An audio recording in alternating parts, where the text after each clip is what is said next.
Heroes are essential to meaningful storytelling because heroes are the psychological cornerstone of a comprehensive storytelling experience.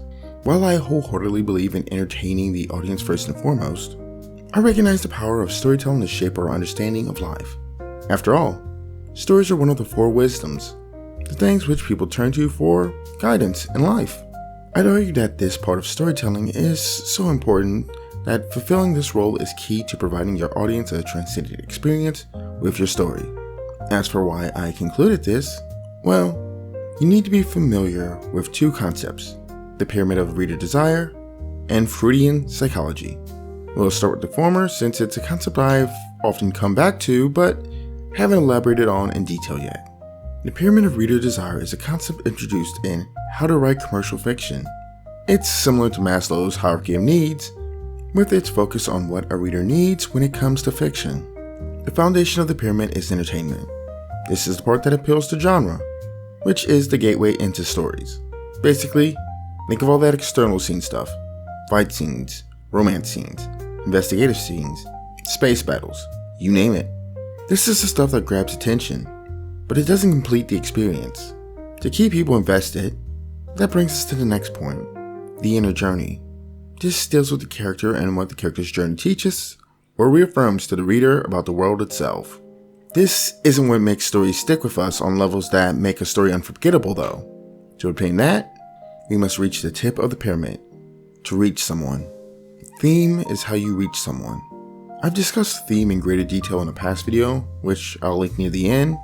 For this one, what you need to understand about the theme is that it is the lesson that doesn't just teach the reader something about the world. It's a lesson that teaches them something about themselves. It's something they deeply care about because it helps them overcome real-world problems. Now, how does this relate to Freudian psychology? Well, that brings us to how Freud defined the psyche. He theorized that the human mind is made up of three parts, the id, the ego, and the superego. The id represents basic instincts and desires. The ego balances the id and reality. The superego represents moral standards and conscience. And, as you might notice, it slots in quite well with each part of the pyramid of desire. The foundation of a story is appealing to the audience's id. Then the ego is satisfied through seeing how a character navigates the external world and the higher ideals which the superego plays into. And if a story can satisfy the superego, it creates a complete experience, and thus, a good story. Basically, I believe in trying to satisfy each part of these with storytelling. Also, for the record, I don't believe in all Freudian psychology. In fact, I might have dismissed the theory of the psyche if I didn't notice a repeat pattern of observations in other things. The happiness hypothesis, for instance, brings up a similar idea with the mind being divided between a writer, or rational minds, who tries to guide an elephant, or emotions and instincts. I'm mostly interested in Freudian psychology as a framework to communicate my conclusions about the importance of heroism to storytelling.